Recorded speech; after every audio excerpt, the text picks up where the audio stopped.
Ladies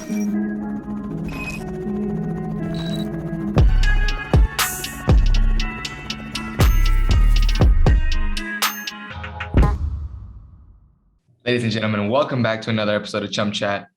It's your boy Johan Gomez alongside my co-host and best friend Tanner Tessman. First of all, thank you for listening and make sure if you don't have our post notifications on Spotify, on Apple Podcasts, on YouTube, turn them on so you're notified as to when we post. And if you're not subscribed already, consider subscribing if you enjoy the content. And check out our last episode if you haven't. Shout out Jose Gallegos, our last guest. Got blessed a little bit with the ChumChat blessing. Now he's on his way to Denmark. And we're pleased to have spoken to him about that and helped him a little bit with the transition. So we're looking forward to his next move. And yeah, today it's the day of the Canada game. It's before the game, so we're going to give our predictions. We'll be reviewing a little bit of our personal lives this past week or so. And we're going to talk about what we know, FC Dallas and the new transfers and the national team news. So let's get right into it. Let's recap our last week, Tan. What's been up with you? Last week, man, we had obviously right now we don't have games for the international kind of breakish thing going on. I don't really know what you call it because it's like only some national teams. But we've been training. We haven't got off like some of the guys in the Premier League. They're just chilling in Dubai. We have not got the blessing yet. So we train like once a day. We had like 2 days off after our game versus Inter, and then we just been training. But it's just been chill, just tighten up a bit, hanging out with the guys. We got blasted with COVID though, so we had like 10 guys in training for a couple days, where usually you don't have like 25 or whatever. So it was a little different, not gonna lie. But we back in action now. Had like a scrimmage today, off tomorrow, so we're getting ready for our next game versus Napoli. That's good, big game. But let me ask, how did you deal with that? We recently got blasted with COVID. We had 7 players, and I was one of the 7, and we just like did a bunch of fitness. I don't know what you guys did. No, we did we had a bunch of players with COVID before, like when we played Inter. So we went to Inter with like 4 academy guys. Like our head coach wasn't there. Our assistant coach wasn't there. We had like the academy coach with us. Like it was weird. It was a weird trip, but like obviously we did well. We could have tied the game. We lost. And then after we get back and we had a day off and then another day off. And then we tested on the second day off and we had 4 more guys positive. So we're like not allowed to use the locker room, coming in. You're not really meant to do much, but yeah, the first day back, they were like, all right, no ball. Like we just ran and did gym. And then the second day was like individual, but not like individual training. Like we did passing patterns and stuff, but we were keeping our distance. And then the third day we had like a rondo, and then that was pretty much it. But yeah, we ran every day. Yeah. Yeah, for us, it felt like it was like, yeah, exactly like 3 days, and felt like a training camp almost again, like preseason again. Just crazy. Facts. But yeah, so our league is one of the leagues that doesn't stop. So actually I was gonna have 3 games this week. We played Sunday, so a week ago today, Wednesday, and we're supposed to play today, but the Berlin team, which actually Kayo, fellow national team guy, the O2, he plays there. They got hit with COVID, so we didn't play them. And I was gonna see Joel. I was gonna go see Joel. He's gonna come to the game. No. Yeah. But we couldn't because of COVID, so we got today off and yesterday off, and then we're back to it this week. We got 2 wins to start off the year, which is great, fantastic. Lucky to score 1, and they were both top 5 teams. So really happy to get those results, and yeah, guess hey, like you showed out though.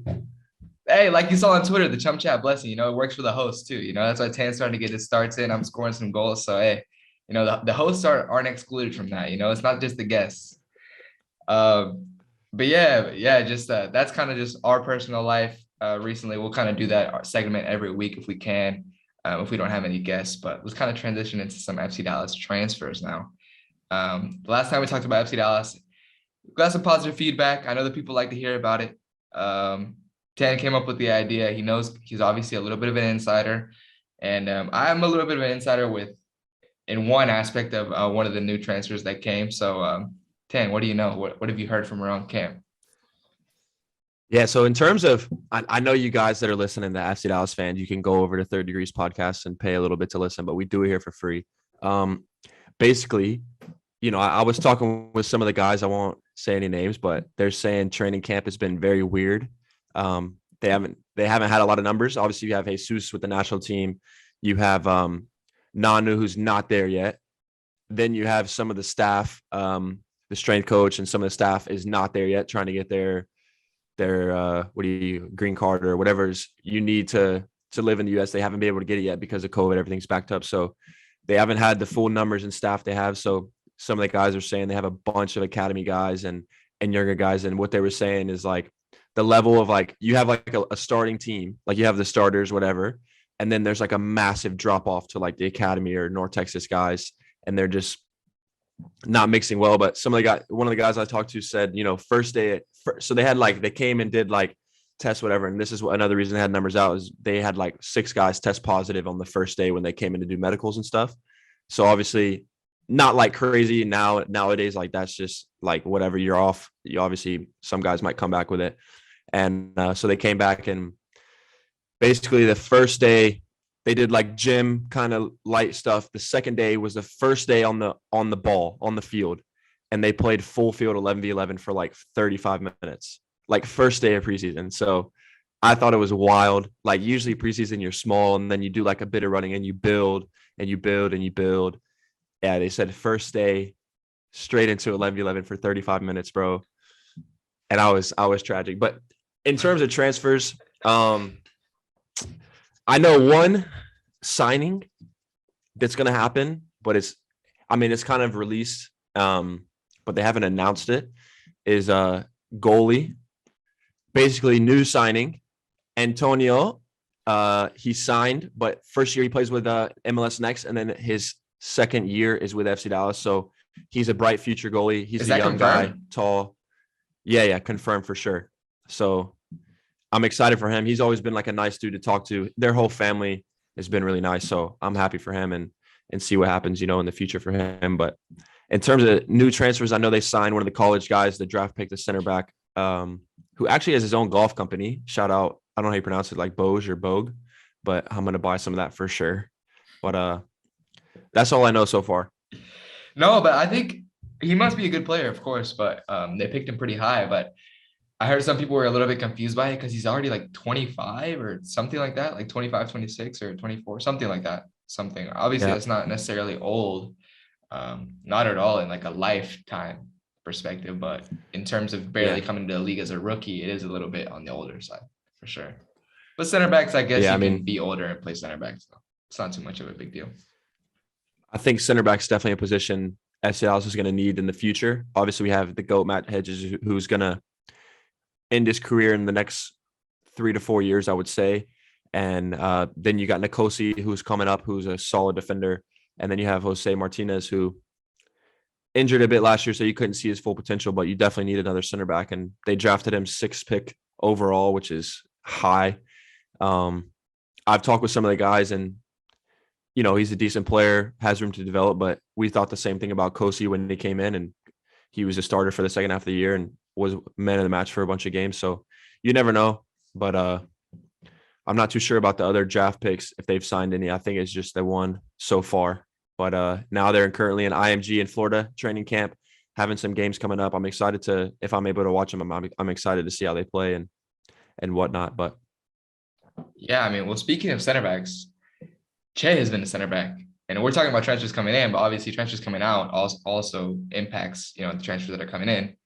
That's a big one. You look at Che, a guy who obviously has German American nationality, has a German passport, was at Bayern too for a little bit, was playing in the league I was playing in. They got relegated, comes back to Dallas, starts a little bit, but towards the end of the season, I think when Ferrucci came in, he wasn't starting as much, right? No, yeah. But he's still rated super highly. It's just a little bit of a weird case, not necessarily starting MLS and boom, like goes straight to Hoffenheim first team and is expected to play a role. So it's pretty impressive, and I'm excited to see him as well. But I don't know, you train with him a little bit more. Do you see him more like a center back or a right back kind of role? I for sure see him as a right back. He's just too athletic to be a center back. I think like he can get forward and back. He has a good stamina. It's just the final third, working on his crossing, like from different angles. Like he doesn't have a bad cross. He put in a few assists with Pepe and whatnot, but at the next level, it's just different, But it's a big jump, to be honest. It's a big jump to go all the way to Hoffenheim, who's like, what are they, like fifth and above in the table, like third place? Yeah, No, they're fifth or but fourth, or they're up there. yeah, so it's I mean, it's a high level, but I mean, no doubt he can play, but it's about getting the right opportunities and doing well in those. And it seems like the German league believes in him, like he was at Bayern, and he's meant to stay in Bayern, but since Brian Reynolds left, he had to come back and be with us, and he did well. But yeah, that's one exciting player to watch. And if you guys want him to have on, if you guys, the fans, want to see Che on the podcast and we could talk about it with him, like and subscribe and leave a comment, and then we'll make it happen. Like it's the ChumChat thing. We do it for your fans. So just like a comment, do whatever, and we'll reach out and make it happen. We'll make it happen. We definitely will. We've been in contact with him. I actually have a little bit of a scoop. I don't know if we can keep this in, but we'll keep it in. I think it's good enough. So my brother was at camp, and obviously Che was at camp too, the senior team camp in December. And apparently Che was like very determined to go to Bayern. He was like, I want to go to Bayern. I want to go to Bayern. I want to go to Bayern. And then and yeah, I mean, obviously it didn't go that way, but there was a little birdie in his ear that was saying, I'm not going to say who it was, but he was telling Che not to come to Bayern because he would never break through. He was like, don't go there. You're not going to break through. You end up going to play for the second team in a fourth division now. And then Che was like, no, I'm going to get loaned. And he said, I'm going to get loaned like Chris to Hoffenheim or something. That's what he said, not knowing, like this was a couple months ago, not knowing now that he would end up at Hoffenheim. He goes, no, I'm going to be like Chris. They'll loan me out or whatever, and I'll come back and earn my spot or whatever. Obviously, that didn't end up happening. He's not a Bayern, but we can say that he did manifest it pretty well. And he's at Hoffenheim with Chris now. So, I mean, I don't think he's too disappointed about that, you could say. But I definitely know that he wanted to go to Bayern. But like I said, I don't think he's too disappointed where he ended up. Yeah, I mean, definitely wouldn't be disappointed to end up at Hoffenheim. That is funny you said. That's so funny that you said there's just somebody that told him he wouldn't break through at Bayern. That's so funny, but I don't know. Bayern seemed to really love Che. Yeah, Bayern really seemed to love Che. So I don't know. Maybe it could happen, but I think it's definitely good. He took the step to Europe, and then, see how he does this year, get some minutes, and you never know. That transfer to Bayern could happen very soon. Yeah, exactly. That's the way the German league works. If you play good for another team, Bayern will buy you, and you'll play a role in the first team. So it might be even better. Exactly. Now, speaking about right backs, and speaking about FC Dallas transfers, and you mentioned him earlier, Nanu, a guy that not many people know about. You asked me about him when he signed. I was extremely surprised to see that he signed, and I actually have a connection to him, just a little bit. He was one of the first teamers, and I told you this, Tanner, but this is more for the audience. He was one of the first teamers that was playing down with us in the second half of the season last year at Porto B, because we were in the relegation zone trying to fight off relegation. So he was helping us. Now, he's a natural right back, but the first team's coach was the right back for our team. So obviously it was hard to kick him out of that spot. So they put him at left back. He was a pretty good left back. I wouldn't say anything, a couple people asked me within that FC Dallas team, what is he like? How's his play style? And I would say he's a really fast guy. He's known for his speed. He's okay technical wise, but it's more speed. Defensively, it's like he's pretty good, pretty solid, but he's more known for his attacking ability, putting crosses in, stuff like that. Maybe being more of a wing back. Maybe they see him as a wing back or even a winger. But yeah, I thought that was pretty interesting. And then I remember Tanner asking me, yo, like, how good does he speak English? Like, maybe we can get him on and talk about like the connection between both of us. Tan, FC Dallas, me, Porto. And then I was like, you know what? I didn't really interact with him that much because, to be fair, when they would come down literally. So if we play in Lisboa, we'd be there, we'd drive there, and then they'd get the news that they didn't make the roster for the A team. So they'd drive and whatever or fly that night before the game to Lisboa. So we'd literally not interact with them at all until like the game. They'd show up at the locker room basically, or show up at breakfast the morning of. Yeah. So, you're not conversing with them. So I told Tan, I was like, I don't really know how well he speaks English. Maybe he does. And then the FC Dallas video of him like saying hi to the fans comes out. And it was so funny because Tanner sent it to me on Instagram and I didn't see it.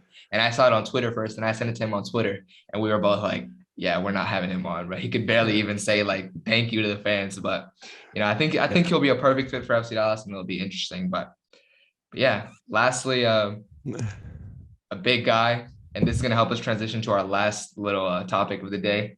Areola to FC Dallas. What do you think of that? This to me is perfect, right? Because the FC Dallas way is right to develop players. That's the motto. And they do that with homegrowns, with academy products like me, also like you. They were trying to develop and things didn't work out, but that's their motto, right? It's develop coaches as well. You see Lucci, you see Oscar, they develop from within and they produce it to the first team. And they also do it with South Americans, with foreigners like Shun from Hungary. They buy young players from elsewhere to do the same thing, to develop and then send them out, but also to help the team, obviously. And I think the ones that come from outside, like South America or Europe or wherever, they see them as a little bit more experienced, because usually these type of players have played in 30, 40, 50 games in their first leagues in their country. So they bring them in with a little more experience to help the team more than a homegrown might, because they don't have as much experience. So that's kind of the way I see it. But yeah, Paul Arriola to me is the perfect player you need. So me and some of the guys, I won't mention any names, at FC Dallas last year and this year, we were the only team in MLS that didn't have a player that played on another MLS team. So it's a league where it's an American league. So you need players like, say, for example, the NBA. You have LeBron, who played at the Cavs, he played at the Lakers, he played in Miami. He knows the league. He knows different scenarios. He's played with different players, different coaches. We didn't have that. We had only FC Dallas players or college players or whatever, or players from different leagues, and we didn't have any MLS experience. And I think Paul Arriola is the perfect signing. Somebody that you know what you're going to get. He's going to score goals. He's going to get assists. He's going to be a threat. He's going to be a great locker room guy. He's shown that on the national team. He's shown that at DC. And he's a great player, a great signing. He's going to be a leader for the guys. He works with young players well, as we see with Kevin Perez. So, I mean, I think it's a perfect signing for FC Dallas. I'm super excited for him. Obviously, I met Paul when I was at a national team camp in January. Super nice guy. Showed love and respect to me the whole time. Even though I was coming in no caps, whatever, he treated me the same. So I'm super excited for the guys and him as well. I think it's a great signing. Yeah, from what I've heard, he's a great guy. Maybe we can have him on later on. Obviously, he's even played in Liga MX with Tijuana. He was actually maybe even going to go to America instead of FC Dallas. So that was something into consideration, that he might have gone back to the Mexican League. So I think it's really interesting. I'm just going to play devil's advocate. Obviously, he has struggled with injuries a little bit. So credit to the Hunts for I think it's like the biggest trade in league history or something like that, involving GAM. I don't know too much about it, but yeah, it's a big risk, but it also has a lot of reward, if that makes sense. If he doesn't pan out, it's going to be like, it was a huge trade for nothing. But at the same time, like you said, he's proven, he knows scenarios, he knows the league. I think he can work well. Obviously, there's a couple of clips where he already assisted Jesus assisted him.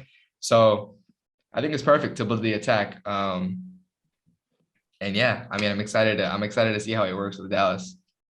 I want to mention a funny story. Maybe leave this in, maybe not, but I want to mention a funny story. Was with me. You know how the homegrowns, all the young players, we kind of joke around with each other, like saying like, all like Paxton and Jesus, y'all are different level, like y'all make money, or you drive this car, or whatever. So with Paxton, we always joke, he's like, oh, he's a purple shirt, like he's different, like the purple shirt is a MLS All-Star. The year he was MLS All-Star, they wore purple shirts. So we're like, okay. Oh, like, hey, Dante, when you go to the game, like what color jersey you got? And he's like, mine's red or white. And I was like, Pax, what about you, bro? And he's like, he's like hating all the stuff or whatever. But anyways, this was before I went to national team, before Dante was, I mean, obviously Dante's been in national team for a while, but like the 20s or the 23s. And it was just Paxton pretty much that had been in national team, and Brennan, of course. But Paxton, we were talking with Paxton, we're like, yo, he's so different, like at a national team camp. And we were like, we're talking about it. We're like, I bet you're at national team camp, like you just go and you hang out with the guys, like the high guys like Walker, because he was talking about camp and stuff. And I remember Dante was like, he was walking over and he was like, what's up, Paul, brother Paul, how are you doing, brother? And it was so funny imitating Paxton. And now it's just gone full circle. And now Paul's at FC Dallas with Paxton. So I thought it was a funny story. They boys, both two ChumChat alums, Dante and Paxton, will know what I'm talking about. So it was a funny story. Yeah, that is funny. And like kind of the same as what Justin did, like the manifestation of it, it happened. It ended up happening. So It's interesting to see. I think, I also saw that FC Dallas is getting more media attention. I think I saw on Twitter that they had like a full page ad for Paul, which that was the point that we were talking about in our last FC Dallas episode about the marketing and stuff like that. That those things are important. If someone sees that a national team player, a national team regular, you know, is part of FC Dallas, now you have Jesus in the national team also that they can help market that. Obviously, Jesus is a super marketable name. Like you have to dig into that. You know what I mean? For Pepe's sure. gone, but you have, guys that are still there now, and the new kid on the block, that was awesome. Hopefully it gets people in the seats, and I think they'll have a successful season in terms of making money wise. I don't know. What do you think would be like a successful season for FC Dallas considering all these moves that they're making? And I think there's still a big one to be made that's not announced. The Velasco guy. I don't know if that's gone through yet, but Yeah. yeah. What do you think? Yeah, I mean, I think a successful season for the team would be obviously to make playoffs. I think, a year of not making playoffs is like devastating because, like, I don't know, the year I played the full year, we made playoffs. To me, it was like we were never not going to make playoffs. Like, how do you not make playoffs? And I've always thought this about American leagues like NBA, NFL, whatever, but it is harder than it looks. And you got to have the team and whatnot to do it. But I think also once you get to the playoffs, it's a whole different season. So I think first you just need to make it to the playoffs, preferably a home playoff spot, so a top 4 finish.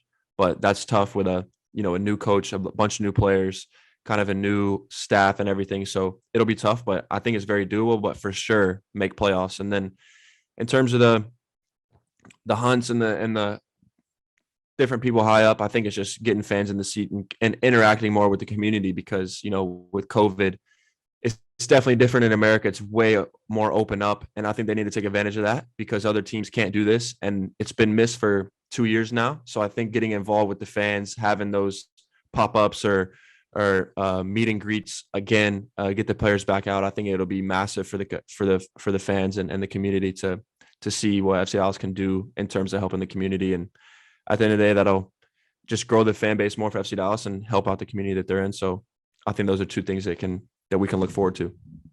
I think so too, bro. That's perfectly said. And I just actually thought of this. I think these years are so crucial for FC Dallas and the Hunts. It could be literally the best time in their lives to make lifelong FC Dallas fans. You have 2022 this year, a World Cup year. Okay. They can really capitalize with having a good year this year, lead into having a successful season, a successful team. Then those fans are like, okay, maybe FC Dallas, go to a couple games. Then they watch the World Cup. Hopefully US makes it. Like, okay, I'm actually a soccer fan now, a football fan, Yeah. Maybe I should support my local team. Now you have a couple more fans, right? Now you have 23, 24, 25, 26. 26, the World Cup is in the US. So all those years, if you can have a successful team and create fans little by little each year up until the culmination of hopefully the exploding of the sport in the US, which would be 26, the US hopefully has a successful World Cup, whatever it may be. I promise you're going to have thousands and thousands of new fans, dedicated fans, lifelong fans. And that just creates a whole new generation. And that's what keeps it going. That's why the Cowboys have so many fans. They created a great fan base in the 80s, 90s when they were good. And that's why so many people suffer now because their kids are still fans. So that's what the FC Dallas should go after, making fans now and having their kids be fans and their grandkids be fans and so on and so forth. But yeah. Lastly, I think we need to transition into the national team. Speaking of the national team, speaking of World Cups, we got a World Cup qualifier tonight. US, Canada, a couple hours. I think it's like 3.5 hours away. Analysis and predictions. Let's get after it. Oh, actually, let's talk about the game versus El Salvador. El Salvador.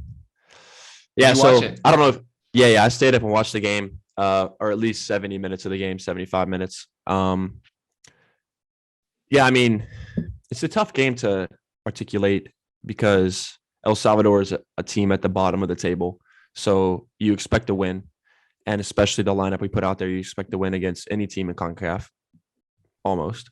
I thought we played well. I just don't know. I mean, obviously you have Jesus missing.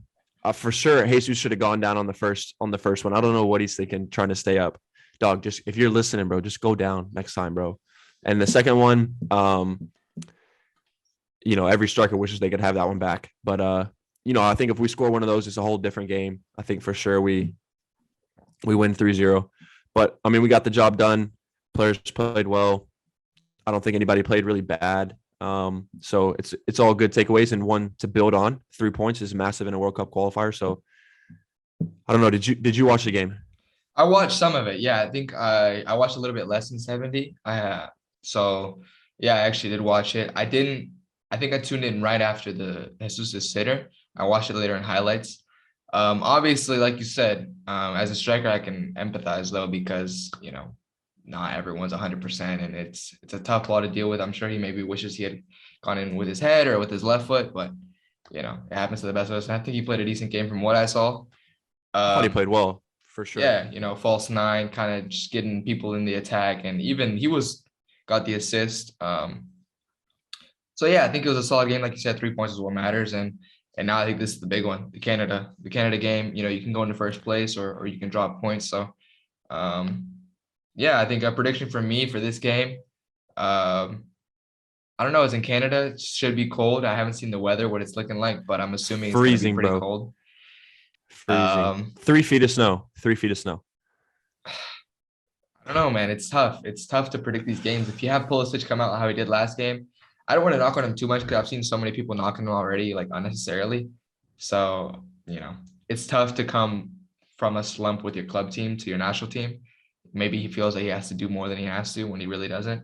But I think if he picks it up, he's a game changer like he usually is, and the US can bag it. But I'm feeling a 1-1 maybe. I don't know. 1-1. Ooh. Wasn't it 1-1 last time? They played in the US. I think it was 1-1. I think it was 1-1. It was 1-1. Yeah. I think man, I think we're gonna win 2-1. I think USA is gonna win 2-1. Honestly, I might even feel a 0-0. If it's like one of those just cold, hard fought games, I could see one of those playing out. But I don't know. I feel like both of the attacks are so potent though. They have David. That's like where their best things are. Yeah. Jonathan David, he's cold. Tajon is cold. Yeah. Tajon is next level. Tajon's good. I mean, their attack is good. They're missing Davies, which is horrible. I wish Davies was there. You want to play the best to be the best. But yeah, I mean, it's going to be a good matchup. Tim, I don't know if you know, Tim Weah is not going to the game. He can't go because of the COVID. So I think you have to change the style of play a little bit. Obviously, Brendan, ChumChat alum, I think he'll get the start. I'm not 100% sure if he will or not, but I think he's a similar type of player as Tim Weah, but I think Tim just a little more in behind, faster. He can always get on the ball and hold it up well. So yeah, I don't know what starting 11. You want to do like a little starting 11 prediction or no? We'll do a little starting 11 prediction together though, so we don't waste too much time. But I want to say this about Brendan. Shout out ChumChat alum. He's a real dude. I don't know if you guys know this. He shot 2 times with us because the first time we lost the file somehow, some way, and he shot again with us. May time. So shout out to him. He's a great guy. But I think he actually might be perfect for a game like this because I don't know if you saw, he's in the 1% in the world of like running, highest running. Yeah. So if a game is like super well fought, he'll run all game and he'll win the ball for you. So I think that's someone who can be very valuable. But yeah, let's get a starting 11 going. Obviously, I think in the back in goal, Matt Turner. No. Yeah, I mean, I think Matt Turner for sure. He turned up clean sheet, so we'll go with Matt Turner.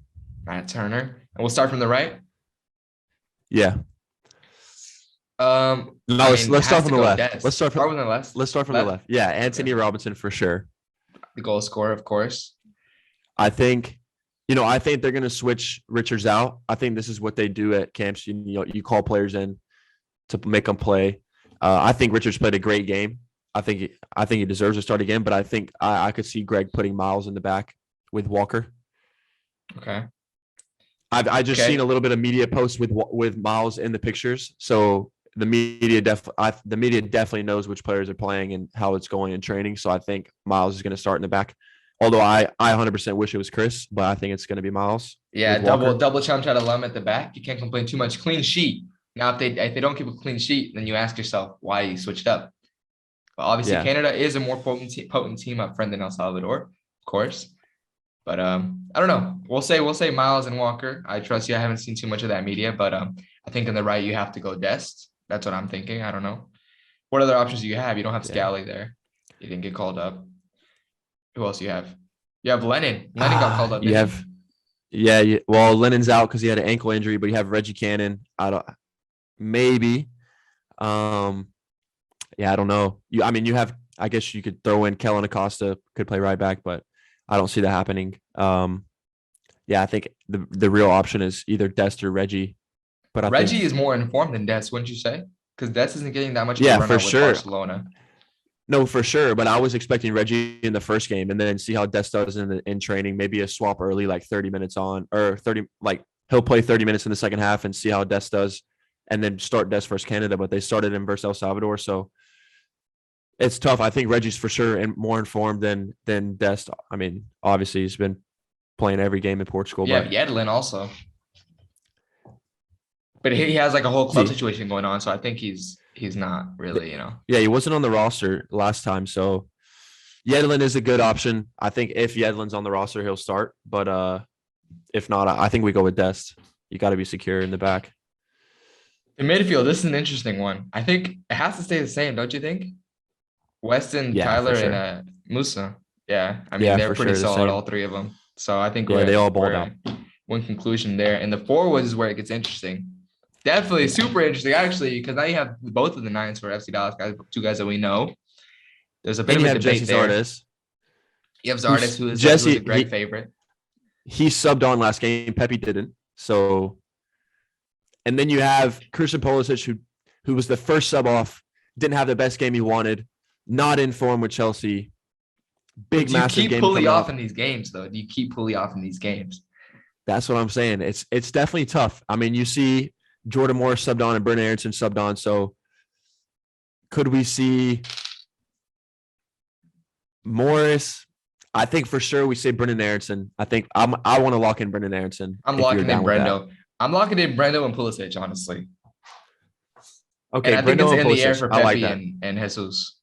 But I think he puts Pepe. You think it's Pepe and Jesus? I think he puts Pepe.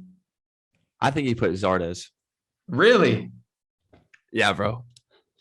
That's a bold statement. That is bold. I just don't know how you sub on.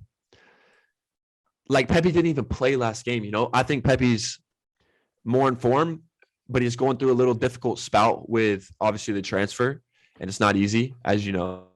So maybe Pepe wasn't doing good in training or whatever. I don't know why you don't start Pepe in the first game, but Jesus probably turns up in training. So I think Jesus played a great game, to be honest with you. Like I watched a whole compilation. What do you call it? Compilation, yeah. A whole compilation of Jesus, all his touches, and I watched her in the game, and I thought he was playing really well. He just got tainted by not scoring that one chance really in the second one a little bit. But if he scores that goal, I think he's man of the match for sure. So it could be it could be Jesus again. The US always changes it, like I feel like it's very rare they go with the same front three back-to-back games. I don't know. Yeah, I agree. But that's why I say what I was talking about earlier, the defense. I think that's one thing Greg's pretty good at, that they've kept a good amount of clean sheets. I don't know if he'd change it up, but I don't know. Miles has been a Greg favorite also, and in the front, but we're really talking about the front. So I don't see him starting Zardes, but if he does, just get ready for like a Twitter uproar. Yeah, a massive like a social media debate, uproar. Bro. It'll be a whole. But I think we can. I would go Pepe with you. I'm confident. If you want to go Pepe, I'll go Pepe. We'll go Pepe. So that's our 11. Obviously, I don't know. We're not going to repeat it, but you guys heard it, and maybe Anthony. Yeah, we'll flash up a little. Yeah, we'll pop it up on the screen. And tell us what you think about it. By the time this comes out, this will come out tomorrow. Then you guys will obviously already know how it ended up. So, but yeah, we're praying for the best, and I think they'll get they won't lose. I don't think they'll lose. They'll definitely either tie or win, which I think is a decent result either way. So you can't complain too much. Yeah, either way, it's a good result. Yeah, I like that. So yeah, anything else? No, I think that's it. I think we had all the topics, did well. Solid. All right, ladies and gentlemen, we want to thank you so much for tuning in to another episode of ChumChat. This is a fun one, talking about, our personal lives again, FC Dallas transfers and the national team games, which is always an important topic for all of us. So, so for both of us, so just want to say a big thank you for tuning in. This episode is presented by BET Online. Stay tuned for a future giveaway announcement. We've been talking a lot this week, me and Tan, just about ways to improve ChumChat. We're adding people to the team, so we're super excited for what we have in store for you guys. And just remember to turn on post notifications, subscribe if you haven't. If you enjoyed it, feel free to share it with your friends, with your family, and like we always say, go find your own success. Deuces.